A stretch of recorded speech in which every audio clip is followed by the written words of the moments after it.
Irmãos, nesta manhã, quero render louvores ao Senhor e declarar a minha incapacidade, mas exaltar a capacidade do Senhor e do seu Espírito de revelar sua palavra, para que sejamos edificados, transformados, corrigidos por sua mão poderosa. O profeta sempre fala de coisas atuais. Mensagens de Deus precisam ser atuais para um povo que está vivendo a situação. Então eu creio que essa mensagem é uma mensagem onde falaremos de algo real, que possivelmente boa parte ou grande parte passou por essa situação. Esse estudo vem sendo preparado no meu coração há muitos anos. Ele chama Onde está a sua? Mas primeiramente onde está a minha esperança? Eu quero relatar, em nome de Jesus, o que ocorreu no meu coração, no coração da minha esposa, do dia 30 de outubro até dia 9 de janeiro. O que decorreu na nossa casa, no nosso coração, no dia que findaram-se a contagem dos votos do primeiro turno, até o dia após a invasão, se podemos chamar assim. Creio que essa mensagem é para essas pessoas que passaram por essa situação. E que eu creio que vão ser libertas as que não foram até hoje. Porque encontramos pessoas que até hoje estão sofrendo por essa situação. Bem, o texto, vamos tratar em cima de 3 versículos do Salmo 37. Primeiro deles, vamos lá. Não te indignes por causa dos malfeitores, nem tenha inveja dos que praticam a iniquidade. Queridos, esse salmo é um salmo de esperança, onde Deus várias vezes fala, entrega, descansa e confia. Nós vamos ver, se nós lermos todos ele inteiro, nós vamos ver a relação, a citação dessa questão. Entrega e não olhe, entrega e descanse, entrega e confia. Os últimos tempos serão difíceis, já nos alertou Paulo na carta a Timóteo. Vamos meditar em alguns versículos do Salmo 37 e verificar como é precioso esse texto neste tempo de injustiças. Cada vez mais a maldade tem livre curso e homens maus prosperam, induzindo os incautos ou crédulos, aqueles que acreditam em tudo, e ingênuos a crerem em falsas esperanças. O texto poético do Salmo 37 deixa claro que o salmista escreveu quando já era um homem maduro. Isso citado no versículo 25 desse mesmo salmo. Isso explica a posição de observador do autor ao longo do salmo. Sua experiência de vida confirma sua reflexão. O tema principal do Salmo 37 pode ser resumido numa única pergunta: por que os homens maus prosperam enquanto os justos sofrem? Esta é uma realidade. Quando nós pensamos que são 90 pessoas presas ainda, essa semana uma pessoa postou uma carta escrita, estava dizendo assim: eu nunca tinha ido lá, naquele dia eu resolvi ir, eu não participei de nada e hoje estou preso. Injustiças, injustiça sobre injustiça, e o Senhor é o Rei das nações, é o justo juiz. Como que nós conseguimos continuar vendo essas vertentes tão distantes? Só olhando para o alto. Fora isto, gera em nós o quê? Irmãos, gera em nós o quê? Revolta. Que mais? Oi? Ira. Dúvida. Dúvida do que, irmão? Que o Pai é soberano.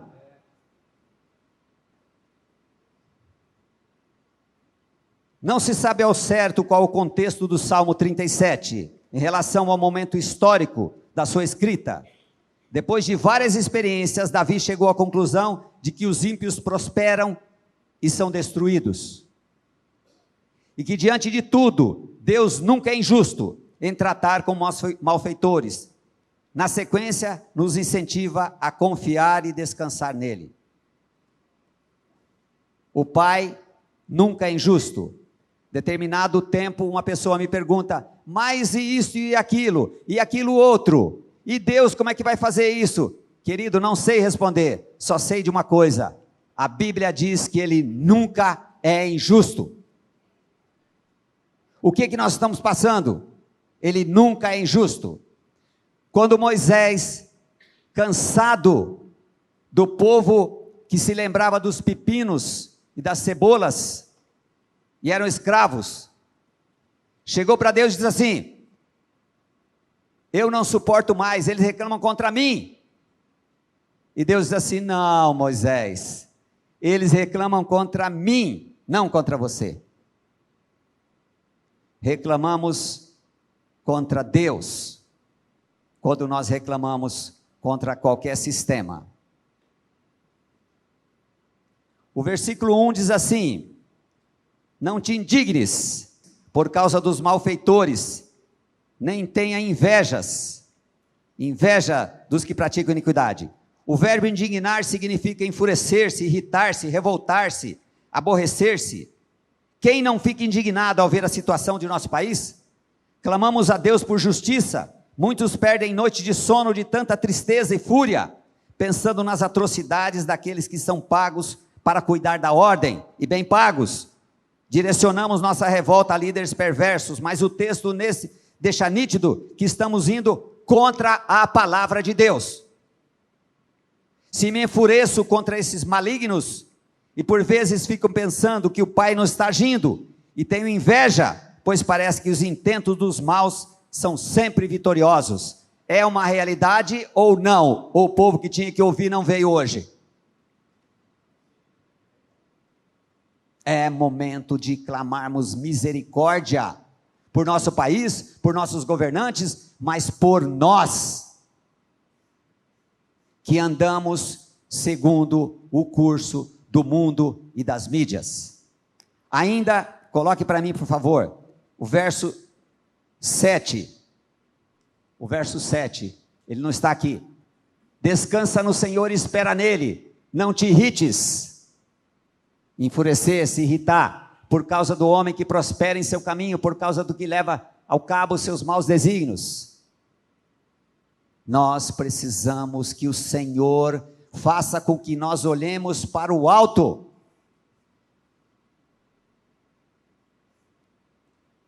Versículo 2, pois eles dentro em breve definharão como a relva e murcharão como a erva verde. Nesse mesmo salmo diz assim, eu vi um homem forte, como o cedro do Líbano, voltei depois, e ele não estava lá, estou fazendo uma paráfrase, está aqui no Salmo 37, ele não estava lá, por quê? Porque ele foi ceifado, pela foice, da graça, da misericórdia e da justiça do Pai. Onde está a minha esperança?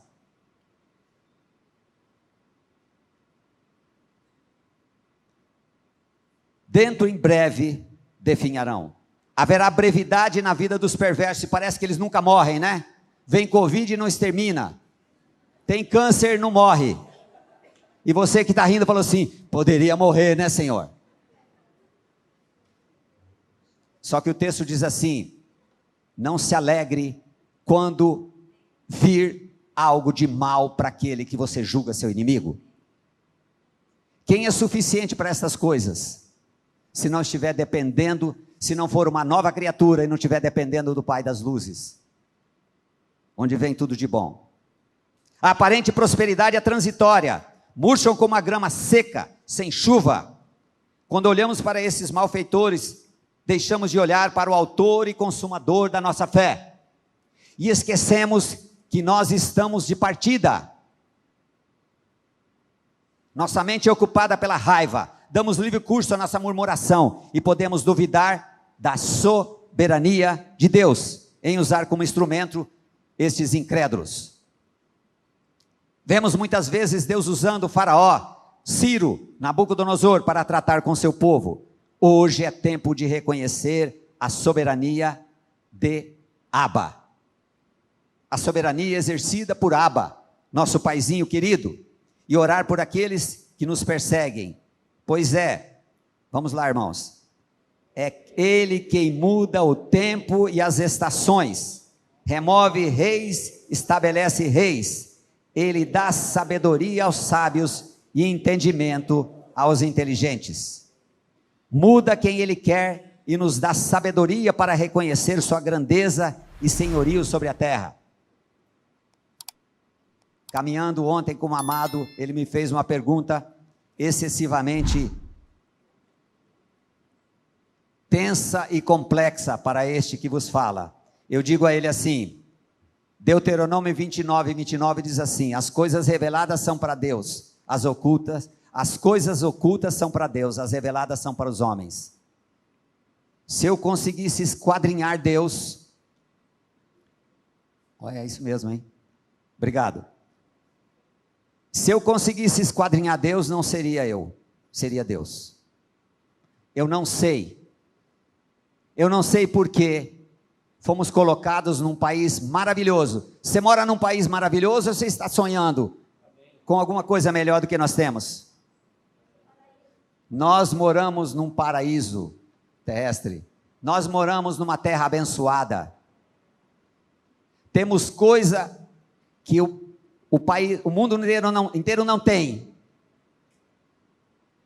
e ao mesmo tempo, temos essa corja de assassinos malignos. Nossa luta não é contra carne e sangue, são principados e potestades, e nós esquecemos e focamos em cima de pessoas.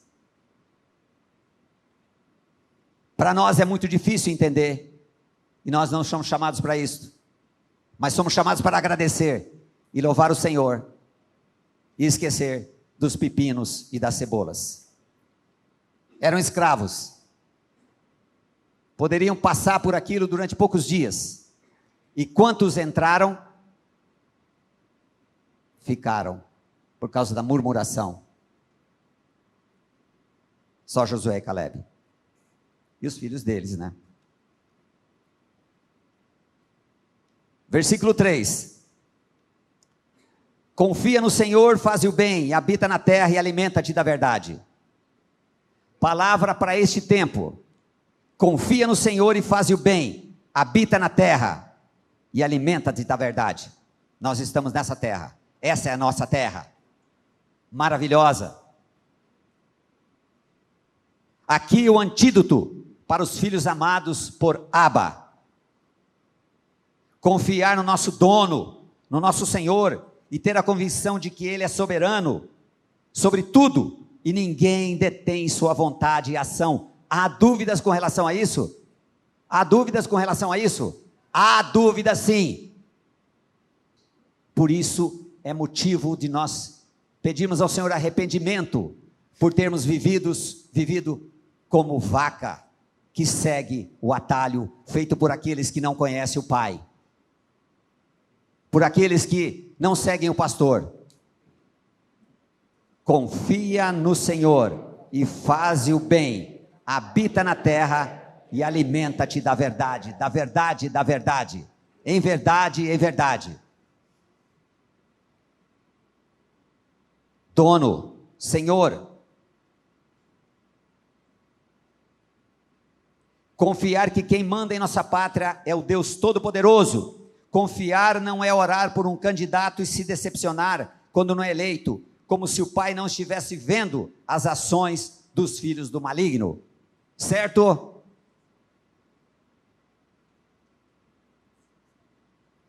É certo que possivelmente todos nós orávamos e colocávamos no nosso desejo, mas a nossa oração final era qual?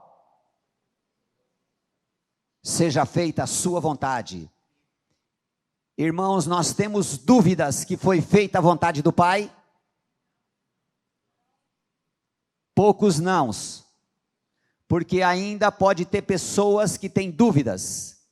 Esta é a vontade do Pai. Hoje, por isso, esse é o dia que o Senhor criou. Regozijemo-nos e alegremo-nos em 2026. Não. Hoje. Queridos, nós precisamos da misericórdia a cada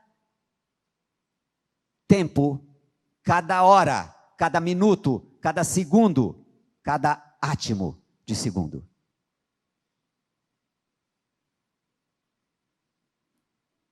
Confiar é agradecer, mesmo que a figueira não floresça.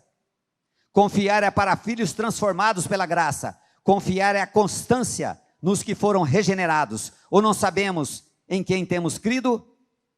Confiar é entregar o leme da nossa vida ao Senhor, da nossa família, do país e dos destinos, mesmo que esse destino seja o quê?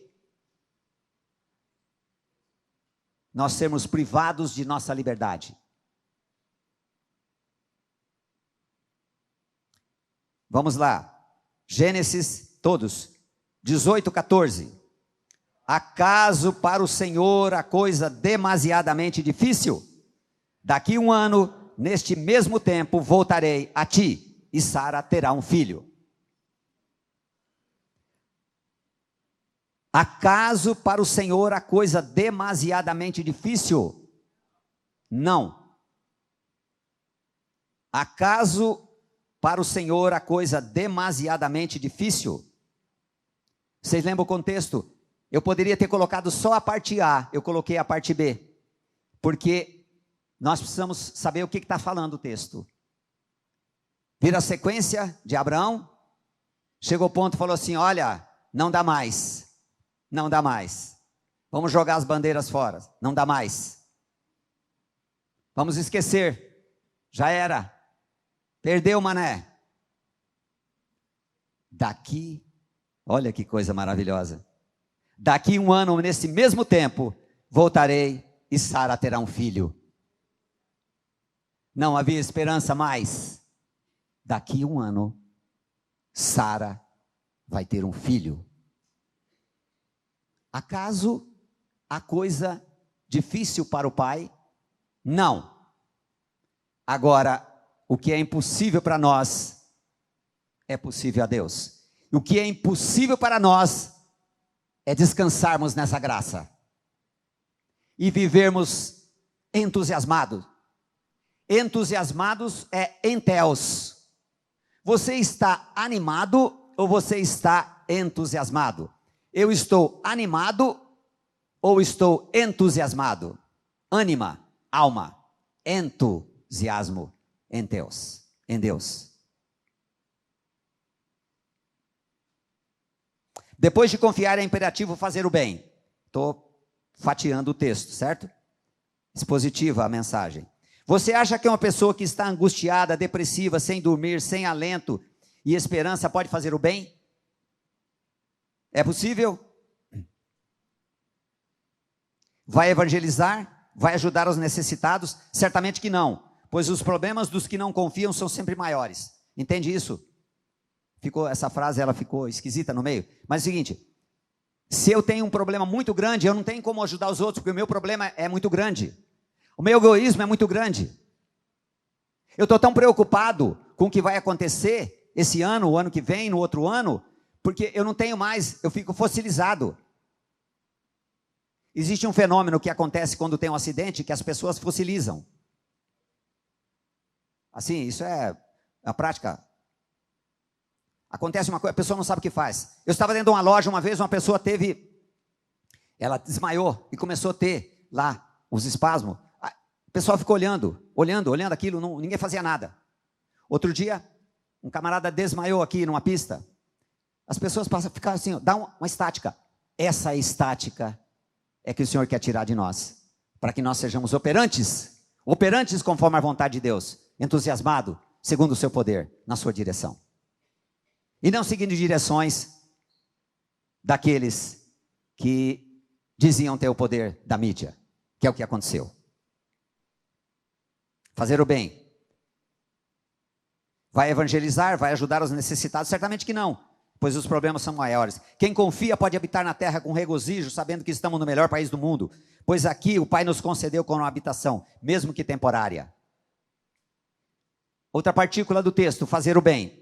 Diante das atrocidades dos corruptos e assassinos, pode-se orar, clamar, pedindo a manifestação da misericórdia do Pai, mas sabendo que o soberano não está sujeito às nossas petições egoístas muitas vezes, e por medo muitas vezes, pois Ele sempre guiará ao que é bom, agradável e perfeito.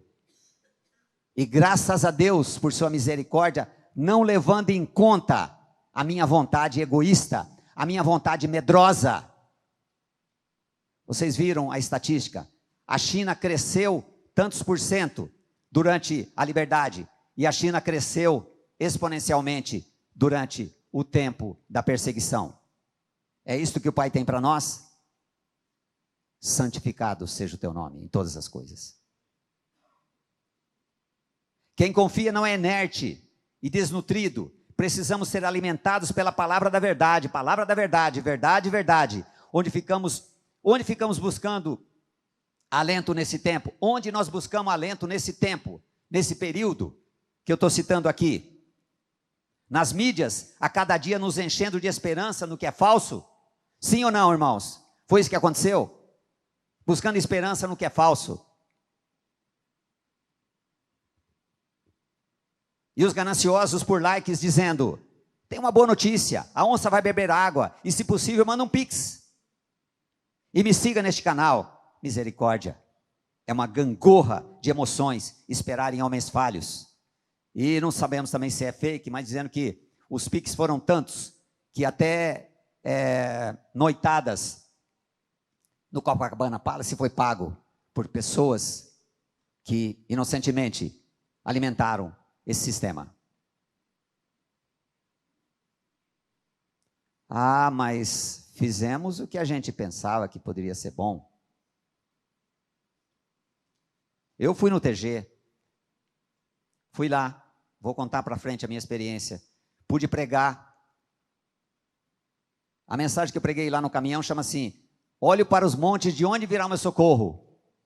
Meu socorro vem do Senhor. Bem,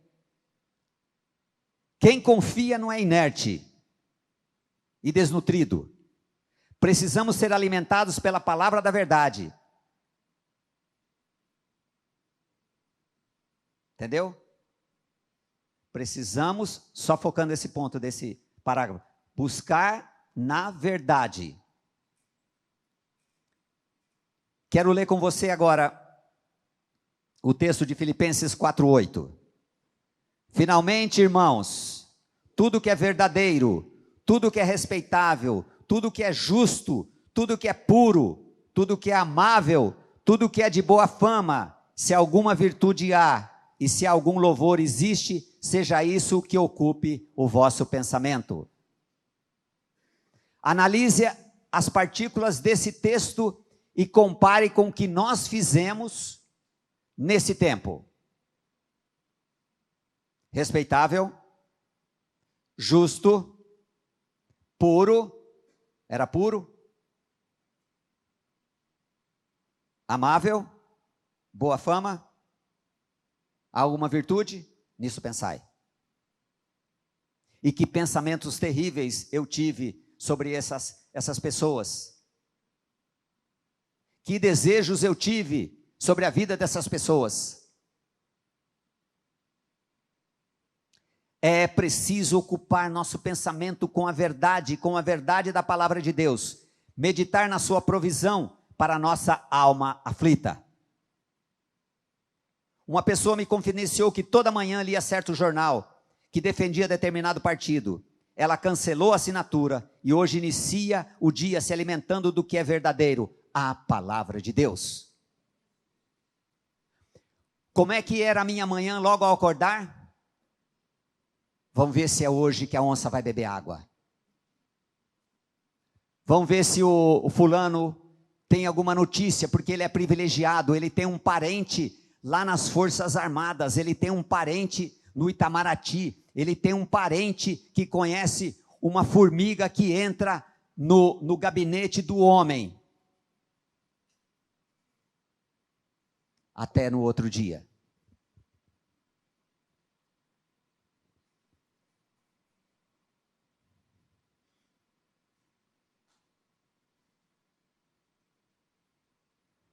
Tem alguém aqui ainda? Queridos, esta é uma palavra real para pessoas que querem realmente viver segundo a vontade do Pai, em coisas que nos afligem, e coisas nos afligem o tempo todo, e possivelmente vão nos afligir. Não quero ser profeta de desastre, como pastores falam assim, aceita Jesus hoje que você pode ser atropelado ali, misericórdia. Não, Senhor, eu quero ser profeta de falar assim, há esperança para mim, naquela obra manifesta lá na cruz pelo teu filho Jesus. Eu não preciso andar como um imbecil, eu quero andar segundo a sua verdade, a sua palavra e a sua vida em mim. Esse é o anseio que eu tenho no Senhor.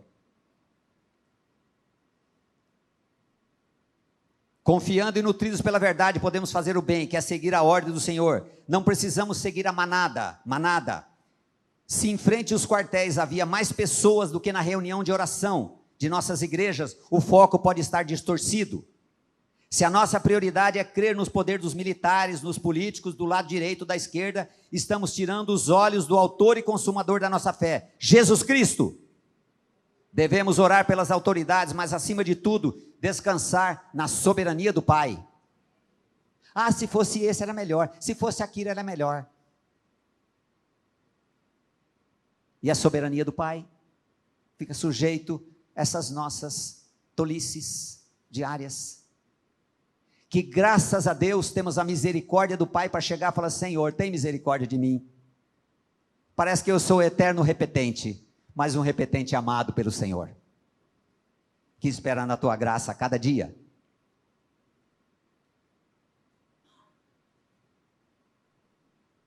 Não posso ser ignorante de acreditar que Deus não operou nas reuniões dos quartéis. A palavra foi pregada, orações foram feitas, pessoas que estavam adormecidas, que não queriam saber do Senhor, ouviram a palavra. Creio nisto, porque Deus opera, irmãos, em qualquer situação, mas não justifica que nós façamos, ou que eu faça, tenha feito o que eu fiz, o que eu tenha pensado, nesse tempo de angústia. A fé é seguida de ação coordenada pela nova vida de Cristo, pela vida de Cristo em nós. Aí o texto em Provérbios 24, 21, vamos lá.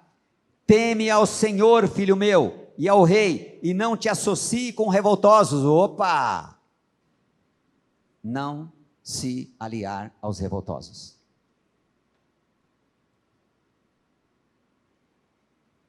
Não se associar com os revoltosos. Temer o Senhor e ao rei, reconhecendo que foi da vontade dele aquela autoridade sobre o nosso país, que foi da vontade dele aquele que você estava de olho na gerência e outro foi chamado, e muitas vezes você pensa assim, nossa, o cara é um incrédulo, e foi chamado para gerente, eu estou aqui há tanto tempo, ele entrou há pouco tempo, é gerente, e eu estou aqui há tanto tempo. Entende a situação? Injustiça de Deus, falta de reconhecimento da soberania de Deus, no nosso dia a dia, no nosso trabalho. Determinada pessoa chega e fala assim, eu estou cansado de ficar lá, e porque acontece isso, acontece aquilo, outro sobe, eu não subo, outro não sei o que, eu trabalho mais que ele, não sei o que, tá. Fala assim, mas você não veio orar pedindo para que Deus arrumasse um trabalho para você? Hein, querido? Ou você acha que ia chegar lá e acontecer o quê? Você vai ser perseguido, mas Ele sempre nos conduz em vitória. Nós podemos acreditar aqui, irmãos, que Ele nos conduz em vitória, nesse assunto que nós estamos tratando? Qual assunto que nós estamos tratando? Qual assunto que nós estamos tratando? Oi? Soberania de Deus. nós estamos tratando sobre a dureza do nosso coração. Acaso para Deus a coisa é difícil? Não. Aleluia por isso. Alguém pode dizer, bem, então vou ficar quieto. Não vou falar mais nada, não vou fazer mais nada, né? A tradução na linguagem de hoje assim se expressa. Eu vou ler sozinho. Meu filho, tema a Deus, o Senhor, respeite as autoridades, não se envolva com as pessoas que revoltam contra elas. Piorou a situação na linguagem de hoje. Como é que fica agora? Eu pude entrevistar uma pessoa que foi lá em Brasília e disse a ele assim, qual foi sua reação quando você teve que sair correndo? Peguei minha bandeira e minha camisa e joguei no lixo. Talvez eu fizesse o mesmo. Aí eu perguntei, como é que ficou seu coração quando você começou a pensar se eu fui da vontade de Deus ou fui por causa da minha revolta?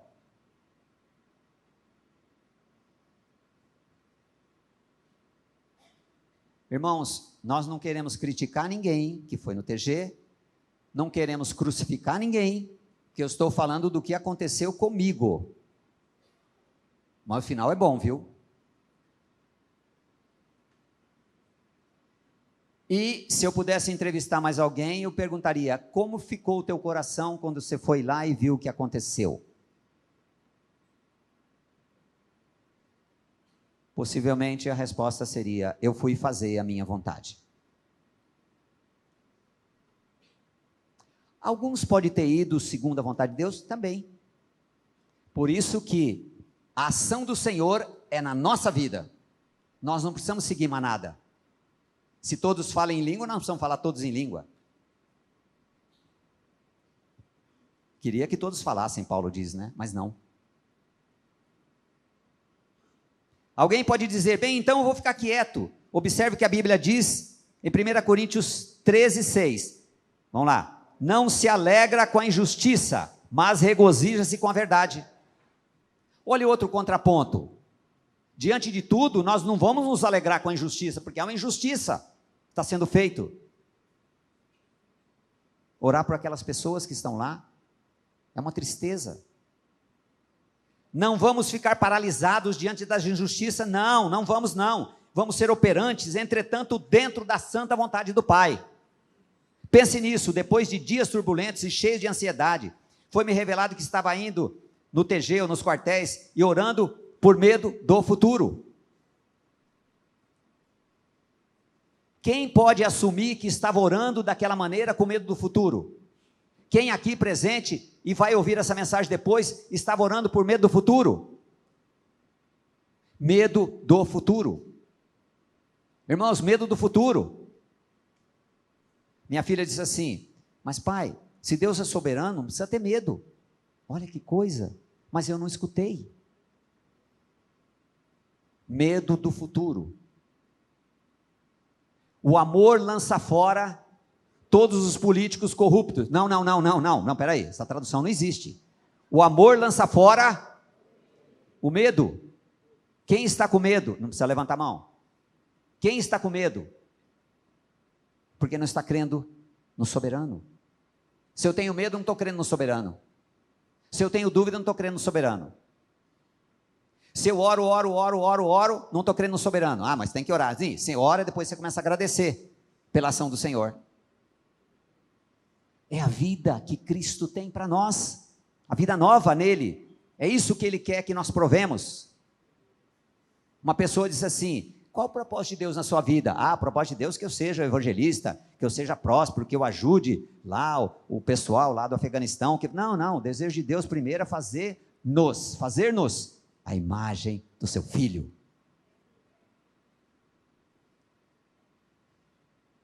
Medo do futuro. Pense nisso, medo do futuro.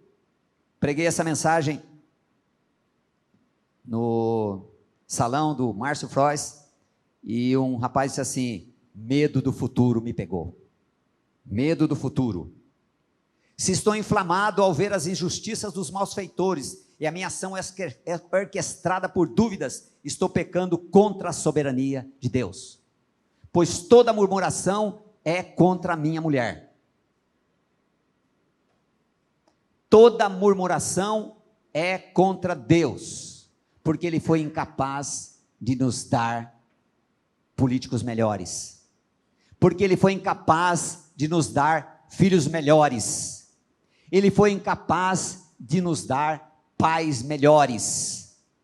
Possivelmente nesta plateia existem muitas pessoas, tanto homens como mulheres, talvez mais mulheres, que não conseguem ter uma vida equilibrada. Elas não acertaram ainda que Deus é soberano para fazê-las perdoar o pai e a mãe que tiveram.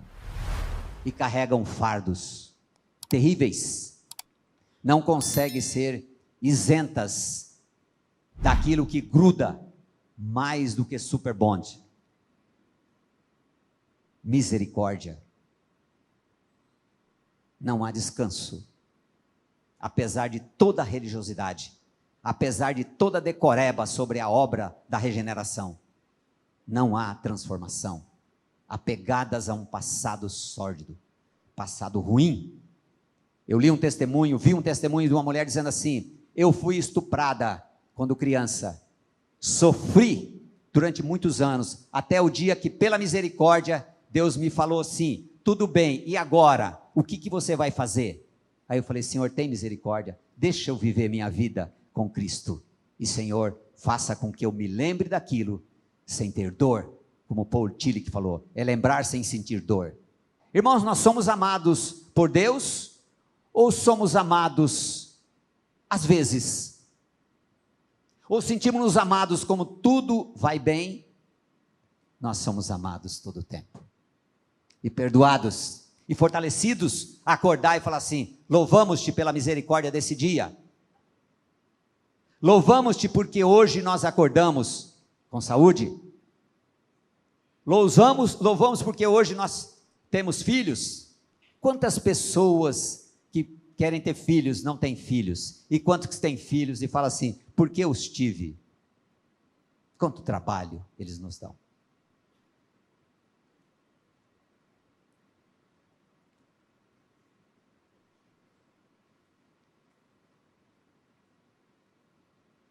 Quando estava na frente do quartel, sempre me incomodei com o grito de guerra: Forças Armadas, salvem o Brasil. Que tolice a minha, coisa minha, queridos, coisa minha, mas me incomodava aquilo. Não, quem vai salvar o Brasil não são as Forças Armadas, Deus vai poder usá-los, né? Não quiseram, mas a soberania de Deus foi feita no gordinho. A soberania de Deus foi feita. Ah, mas eles são traidores. Sim, mas a soberania de Deus foi feita.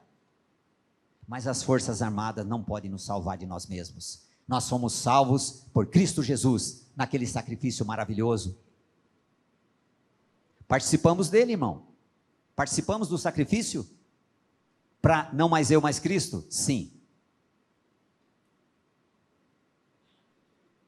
Certamente o que podemos fazer é orar. Se for para ir às ruas, vamos. Se precisamos lutar, nós vamos. Mas tudo na direção do dono das nossas vidas. E ele disse assim: não faça-se a minha vontade, mas a sua. E a vontade do Pai, pela segunda vez, foi feita no episódio do qual estou relatando, que nós vivemos, aqueles que viveram.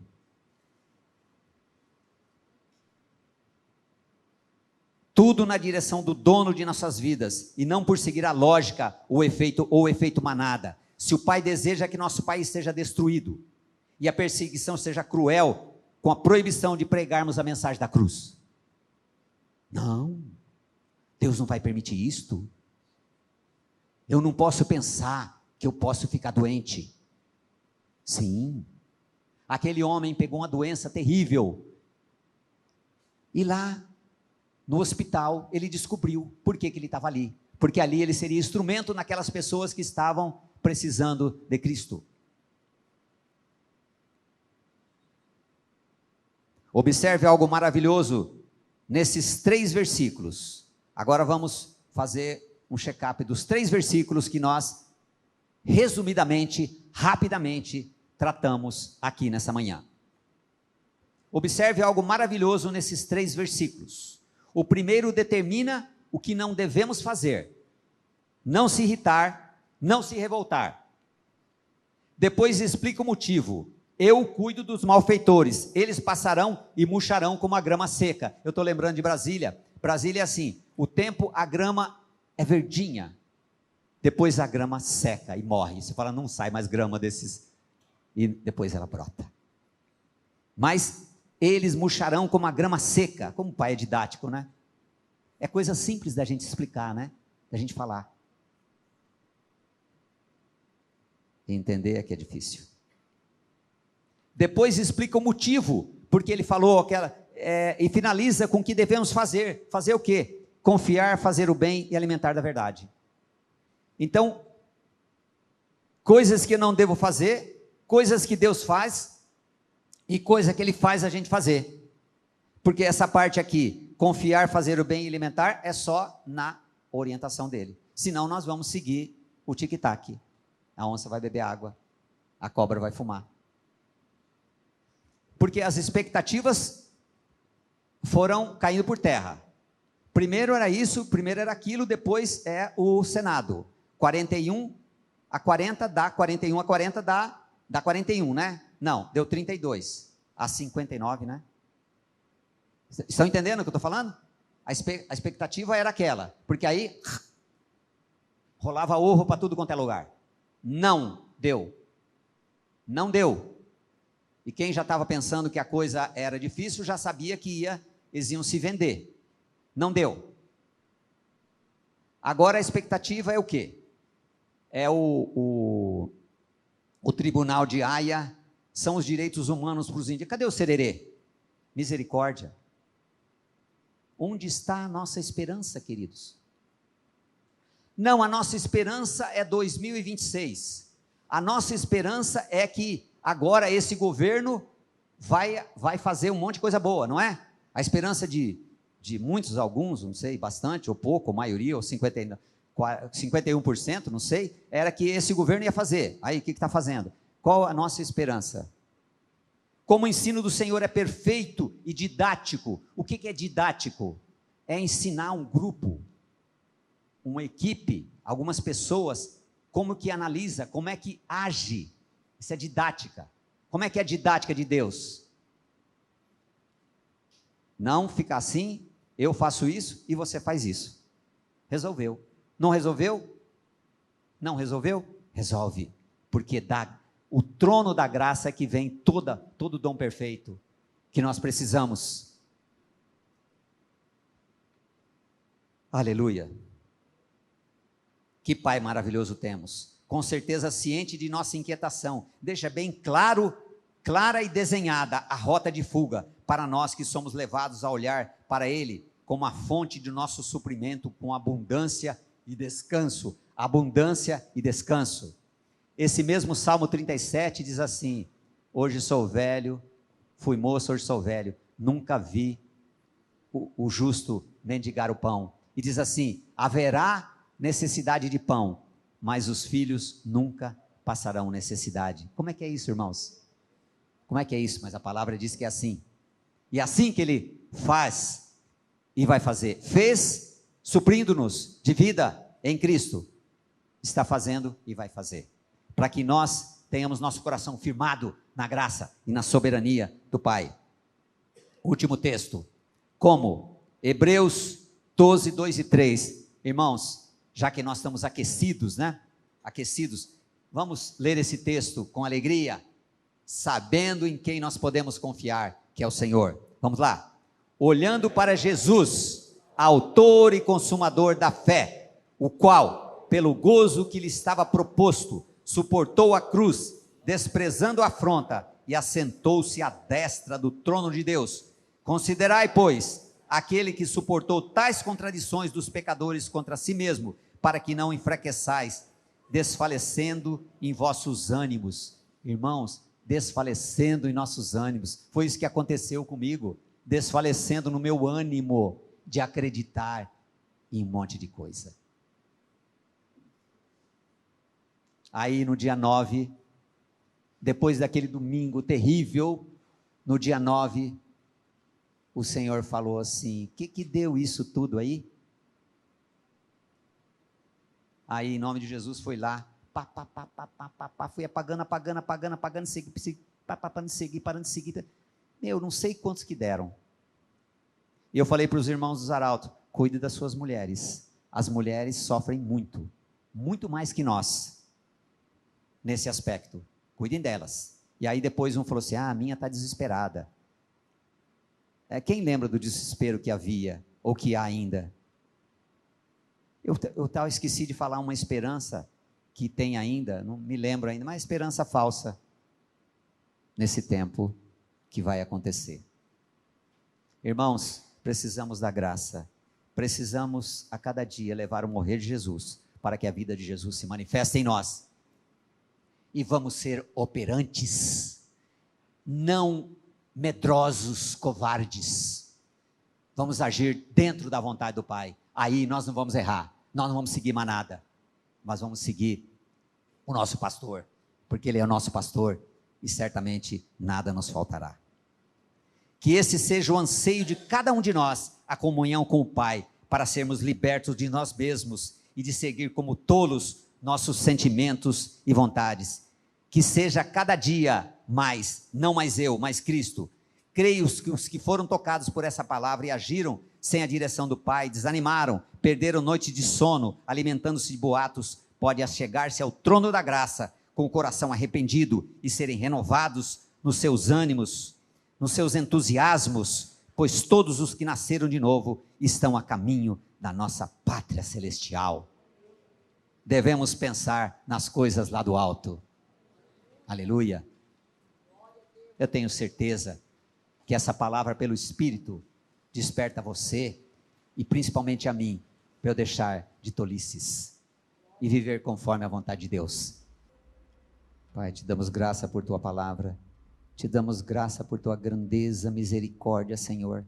Te damos graça pelo seu amor por nós que nada merecemos. Te damos graça por teu Filho Jesus, por ter se dado por nós, para que nós nele perdêssemos a nossa vida velha, nossa natureza de pecado, e ganhássemos a vida dele. Ó Senhor, muito obrigado pela obra da santificação. Muito obrigado, Senhor, por livrar-nos de nós mesmos, para que sigamos dependendo de Ti e vivendo para a Tua glória, e esperando o dia que vamos voltar para casa, para a Sua casa que o Senhor está preparando para nós. Louvado seja o Teu nome. Em nome de Jesus que oramos, agradecidos pela manifestação pelo Teu Espírito dessa palavra. Amém.